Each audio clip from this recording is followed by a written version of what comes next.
Guru Mangaloksa. Guru Mangaloksa itu siapa, Pak? Guru Mangaloksa? Iya. Gak pernah dengar? Ya, pernah dengar kan, ini kan banyak bukunya. Bapak dulu bikin Guru Mangaloksa. Guru Mangaloksa itu sebenarnya siapa, Pak? Ya, ini panjang ceritanya ini. Sebenarnya kalau semua orang Batak itu apapun marganya dari keturunan yang satu, termasuk Guru Mangaloksa. Jadi si Raja Batak itulah dianggap generasi pertama dari orang Batak di dunia ini. Jadi Guru Mangaloksa itu orang Batak pertama? Tidak, Bukan. Guru Mangaloksa itu generasi ke-7 dari si Raja Batak. Oh, Ya, jadi macam saya lah misalnya, dari marga Lumentobing saya nomor 16. Lumentobing ke Guru Mangaloksa, ya Huta Turuan, Lumentobing sama Guru Mangaloksa. 7 tambah 3 tambah 16, saya berarti generasi ke-26 dari si Raja Batak. Oh, Kan gitu. 7 Guru Mangaloksa 16 tambah 7 gitu.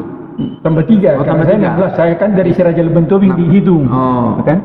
Dari si Lumentobing Tambah itu 3. adalah Oh. yang generasi ketiga dari Guru Mangaloksa. Guru Mangaloksa anaknya Huta Barat Panggabean Huta Turuan anaknya Lumentobing. Saya kan dari Lumentobing dihitung nomor 16. Oh.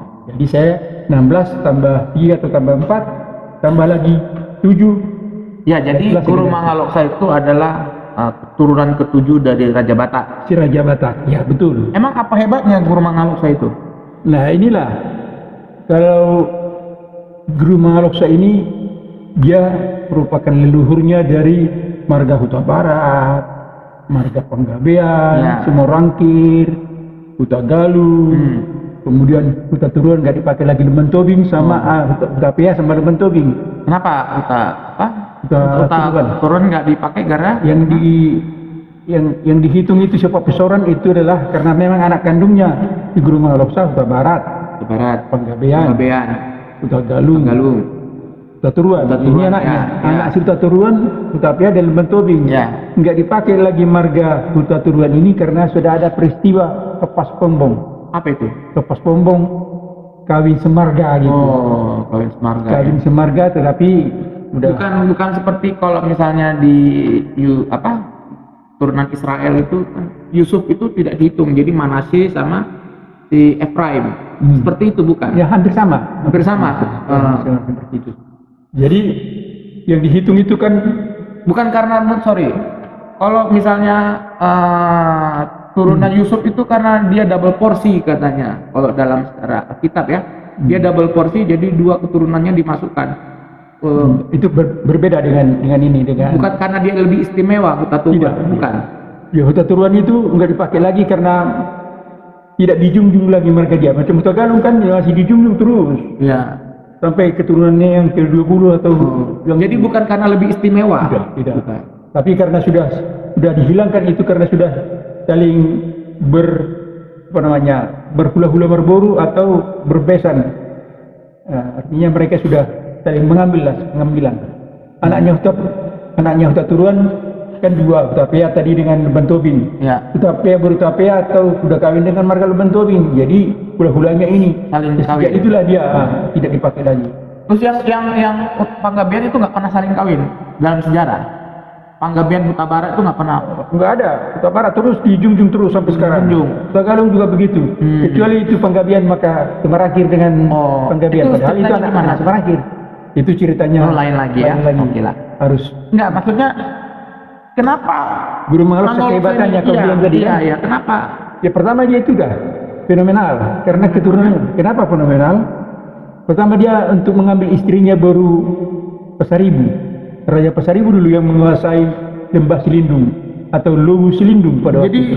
Silindung itu Silindung itu Tarutung, semua Tarutung. Itu ibu kota Kabupaten Tapanuli dulu di situ. Seluruh Tarutung itu dulu. Tarutung ibu kota Kabupaten Tapanuli Utara. Di Samosir belum ada waktu itu. Oh iya. Iya, Tapanuli Tengah belum ada waktu itu. Dairi belum ada waktu itu sendiri. Berarti besar ya. Besar, luas dulu. Toba Samosir itu semua dari Pasaribu semua. Tidak begitu maksudnya. Kalau kita bicara tentang raja-raja Batak itu nanti akan berbeda dengan apa yang engkau tanyakan mengenai Guru Mahaloksa.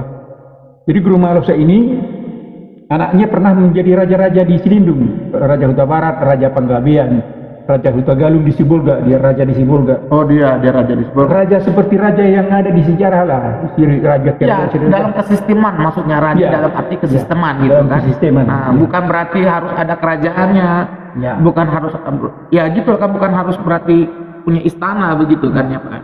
Ya, betul. Jadi tidak bisa ukurannya itu seperti peninggalan-peninggalan bukti sejarah dalam bentuk fisik.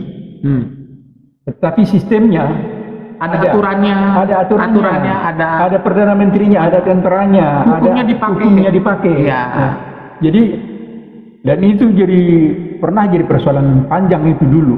Waktu saya masih SD sekolah rakyat atau masih zaman-zaman mula-mula merdeka Indonesia lah, kan mana ada kerajaan Batak, ada Raja Batak, nggak ada Raja Batak, yang ada Raja Sriwijaya, Raja Mataram, Raja Sunda, Raja. Ya kalau itu karena ada bukti-bukti fisik. Padahal sebenarnya kerajaan Batak ada surat Batak, ada agama Batak, ada tulisan Batak, ya. Ada bela diri Batak, ya. Ada Batak, ada bahasa Batak, ada agama Batak lagi. Ada agama Batak. Agama Batak ya. Itulah apa namanya? Nah, dalam konteks itu apa yang menjadi peninggalan Guru Mahaloksa? Nah itu yang kenapa dia fenomenal ya misalnya. Pertama, selain dia leluhur, keturunan Guru Mahaloksa. Pertama karena dia leluhur. Dia leluhurnya ya. Huta Barat, Panggabean, Huta Galung, Huta Pea dan Bentowing. Ya, itu sekarang sudah lebih daripada 5 juta jiwa ada di seluruh Indonesia. Ya. Itu satu. Yang kedua, Guru Mahaloksa ini adalah pemuda yang berani dan tangguh. Ayahnya kan ada di Leguboti, ya. Di daerah Toba. Ya. Sedangkan dia menikah dan kawin di Lubuk Silindung, itu berapa ratus kilometer melalui jalan pegunungan. Di sana dia menjadi menantu dari Marga Pasaribu. Marga Pasaribu yang menguasai Lubuk Silindung, raja di situ. Nah, istrinya ini diperebutkan melalui satu pertandingan. Istrinya si Guru Mahaloksa. Kalau dulu orang nikah macam-macam caranya. Misalnya akulah dengan anakku akan kusuruh kawin dengan raja-raja, anak raja, gunanya ya untuk bisa diandalkan lah dalam pertempuran dan peperangan dalam banyak hal. Jadi orang mengawinkan anak mencari orang-orang kaya, orang ternama, orang yang hebat, budi pekerti dan sebagainya. Nah itu dah yang dijadikan hula-hula di dalam pemikiran dan orang Batak dulu kan. Nah dia berhasil merebut istrinya ini dari suatu duel pertandingan yang diadakan sembara oleh dan raja. Itu dulu fenomenal waktu itu ya. Wah, memang karena banyak lawannya gitu. Jadi dia dikenal itu gara-gara menikahi Pasaribu melalui perebutan dan keahlian. Apa keahlian dia? Dulu di zaman itu, di zaman kerajaannya dinasti Borbor atau Marga Pasaribu yang menguasai. Dinasti Borbor itu dinasti untuk Pasaribu namanya dinasti Borbor ya. Borbor itu induk marga mereka macam kita lah. Macam aku lah Guru Mahaloksa. Dinasti Guru Mahaloksa dinasti Hasibuan lah katakan. Karena dia Hasibuan. Ya. Jadi dinasti Hasibuan menggantikan dinasti Borbor di situ. Dia menantu. Dia yang menguasai itu. Karena dia hula-hula di situ kan? Hula-hula. Ya. Dia menantu di situ. Ya. Dia pendatang ke situ. Ya. Dia merebut istrinya ini dari satu pertandingan. Pertama membunuh burung raksasa yang menghantui kerajaan itu waktu itu. Ada burung yang tinggal. Itu tahun berapa itu? Ya, kalau Guru Mahaloksa itu kapan lahirnya?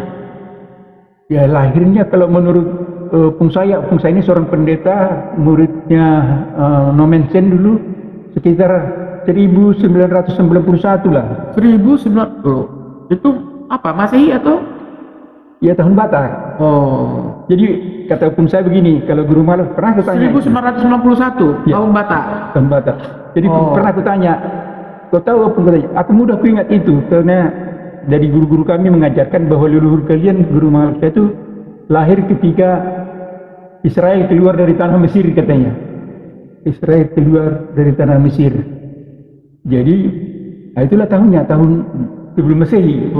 Itu kalau keluar itu sama. Sedangkan Guru Mahaloksa pada tahun yang sama tapi sesudah Masehi katanya. Sesudah Masehi. Jadi kalau dikonversi menjadi Masehi menjadi di Masehi ya 1500, 1000 berapa? 1441 1541. Oh, berarti Guru Mangalosa itu lahir sekitar itu ya? Sekitar situ. Jadi dia menikah kira-kira umur berapa itu kira-kira? Ya, setelah dewasa lah. Dewasa itu dulu itu 17 tahun sudah dewasa. Jadi sekitar umur 20 tahun dia datang merantau. Itu sayembara itu. Disitulah sayembara itu. Nah, ada dua kehebatan dia. Pertama, dia memang ahli memburu. Membunuh burung itu satu. Yang kedua, memenangkan pertandingan itu dengan cara. Tadi belum. Sayembaranya tadi membunuh burung raksasa. Itu satu. Kedua? Yang kedua, pertandingan antara jago-jago silat, pendawa-pendawa, pendekar-pendekar di negeri Batak itu. Siapa juaranya? Jadi itu dialah yang menjadi istri. Seperti gladiator begitu ya? Oke. Yang ketiga, yang terakhir hebat dia kan, bagaimana dia berburu, dapat dia satu kerbau, dipotong, diberikan makanan kepada mertuanya, karena untuk meminta sesuatu dulu itu ada namanya acara adat, meminta satu tanah atau sebidang tanah. Itu namanya ulus nasoraburu. Itu dalam istilah Batak. Jadi setelah diramunya, dimasaknya semua makanan ini, disuruh istrinya mengantar ke mertuanya. Setelah selesai makan, ditanya mertuanya lah, tanya ayahnya, apa maksud tujuan dari makanan ini? Tanya. Tujuannya menantumu minta sedikit tanah untuk mengotori kakinya, katanya gitu. Itu istilahnya. Sebenarnya maksudnya apa tuh? Dia sebenarnya minta tanah. Minta tanah gitu lah oleh mertuanya. Sekembalinya burunya ini, putrinya ini atau istri Guru Mangalosa ini kembali ke rumahnya, dan tempat dia membawa makanan ini tadi disila itu dengan tanah merah, putih tanah ini, karena kebetulan di Lubuk Selindung itu bermacam-macam tanah. Itu kaya itu alamnya. Ada yang merah, ada yang kuning, ada yang coklat. Tanah itu ada di situ. Itulah isinya dikasihnya sama. Bukan tanah dalam pengertian. Padahal sebenarnya niat dia adalah minta tanah. Jadi dia letterlek minta kasih tanah gitu. Iya. Tadinya untuk diwariskan untuk anaknya Sutabara, si Penggabean, Sukagalung. Si keturunan ini mau diwariskan kelak karena dia anak. Nah, itulah sebenarnya keluar biasaan dia. Kemudian karena itu sakit hati dia. Siapa sakit hati?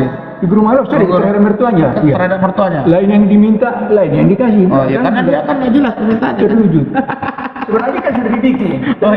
Terus mengerti. Kurasa juga pasti mengerti itu mertuanya.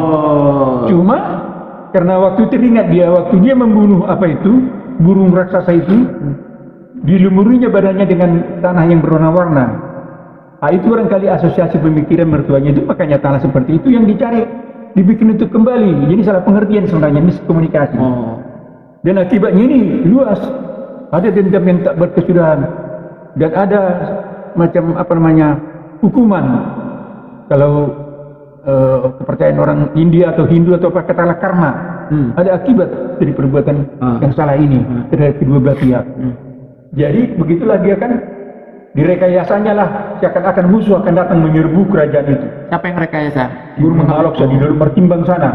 Mertimbang ada satu pegunungan di sana di Rora Selindung. Rora Selindung itu kan gunung-gunung keliling gunung, lembah. Dari sana bersinar matahari dari daerah atas Barita namanya, yang sekarang ada di situ Salikasi, tempat wisata rohani Kristen. Jadi dibikinnya di situ seperti orang-orang memegang senjata dan sebagainya. Terus berteriaklah dia, disuruhlah dia istrinya, istriku pergi ke rumah mertua, ke rumah bapakmu, ambil senjataku, katanya.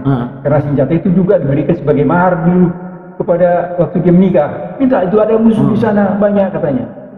Ketakutanlah ini si raja ini, mertuanya, dilihatnya kena sinar matahari seakan-akan berbaris sebanyak orang. Kemudian dia sudah bikin juga di tempat di depan rumah-rumah orang, di tangga-tangga rumah orang-orang, semacam tanaman di kolam. Kalau dipijak dia tak bunyi Itu siapa yang itu teman-temannya dia atau Ya, siapa orang suruhannya? ada suruhannya disuruh bikin situ. Jadi waktu turun dari atas tak keluar di mana-mana di lari ini dipikirnya ayo kalian mengungsi semua biar aku menghadapi kata guru Maloksa dibawanya Nah, terus senjatanya. akhirnya Mengungsilah. jadi setelah itu dia dikasih tanah itu enggak? Direbutnya seluruh Direbutnya hanya semua. seluruh kerajaan mertuanya ini dia jadi penguasa. Itulah makanya di Jerman terkenal ini cerita tentang taktik guru Maloksa. Udah jangan ada cerita. Ada cerita di Wurzburg, ada perpustakaan di Universitas Wurzburg, di situ bisa dicari. Taktik guru Maloksa ada di situ. Tapi tidak terpublikasi, tidak terbit. Tapi cerita itu ada. Itu siapa yang tulis, Pak? Ya, peneliti orang Jerman lah. Mungkin sebelum agama Kristen datang, sudah ada peneliti-peneliti masuk ke Tanah Batak. Kemudian kalau di Inggris itu referensi mengenai dia bukan disebut The Return of Guru Maloksa. Artinya waktu itu Guru Maloksa kembali datang ke situ merebut kembali. Tapi yang diceritakan di situ adalah pernah terusir ini Guru Maloksa dan keturunannya diusir dari lembah itu, diusir oleh kelompok mertua dari Guru Maloksa. Guru Maloksa ini istrinya kan Guru Marbun. Pos. Guru Maloksa kan tadi siapa? Mertuanya Guru Maloksa. Mertua Guru Maloksa. Guru. Yang perempuan. Dari ini. Diusir itu semua. Termasuk marga-marga Pasar Ibu yang ada di Silindung mengusir semua peperangan Guru Maloksa. Jadi datang mereka kembali berperang merebut. Siapa yang berperang? Keluarga Guru Maloksa. Merebut kembali Lurah Silindung kembali. Itulah versi buku itu. Itulah namanya The Return of Guru Maloksa. Menurut versi Inggris. Menurut versi Inggris. Jadi taktik Guru Maloksa kalau menurut versi Jerman. Nah, jadi setelah ditanya orang-orang pintar, apa sebab pernah terjadi penderitaan seperti itu di keturunan Guru Maloksa? Apa sebab kalian udah berdosa kalian sama Guru Maloksa? Minta maaf lah katanya. Dibikinlah pesta, namanya pesta Pasuang Sahala, artinya mengembalikan wibawa kepada marga Pasar Ibu. Waktu itu kan Guru Maloksa sudah meninggal, kan tinggal keturunannya. Pas itu masih kecil itu marga Lembantobing, tapi masih kecil, anaknya Raja Huta Turuan. Sudah ada tapi masih kecil ya? Yang 4 itu ya? Dipimpin oleh Raja Huta Barat dan Penggabian dan saudaranya mereka Setompul, dibawa itu minta. Huta Barat berarti sudah gede? Apanya? Huta Barat sudah beranak cucu. Sudah beranak, itu sudah ada keturunan yang udah banyak. Nah, saudara-saudaranya waktu Pasuang Sahala itu ya? Untuk meminta maaf. Itulah Pasuang Sahala ini. Orga pesta Pasuang Sahala itu diadakanlah di apa? Di tempat pelariannya akhir daripada Guru. Jadi minta maaf di situ kepada Borbor Pasar Ibu. Borbor Pasar Ibu ya. Itulah sampai sekarang tempat pesta itulah sekarang namanya Pasar Ibu Tobing. Di mana itu? Di perbatasan antara Tapanuli Utara dengan Tapanuli Tengah, antara Kurlang. Dulu itu hanya Lobu, desa kecil. Sekarang sudah jadi kecamatan. Waktu ada marga Lembantobing di situ jadi Tuan Lembantobing Bupati, dimekarkan itu jadi desa menjadi kecamatan. Sekarang kecamatan. Kalau dilihat itu Lobu Pasar Ibu Tobing itu mirip sekali dengan Lurah Silindung. Alamnya lembah perbatasan antara Sorkam dengan Kurlang dengan apa? Mudah gimana? Kan tadi aku bilang apa hebatnya? Maksudnya secara peninggalan apa yang selain tadi kan sudah diceritakan tentang kehebatan dia secara itu. Nah, secara budaya, secara cara berpikir apa?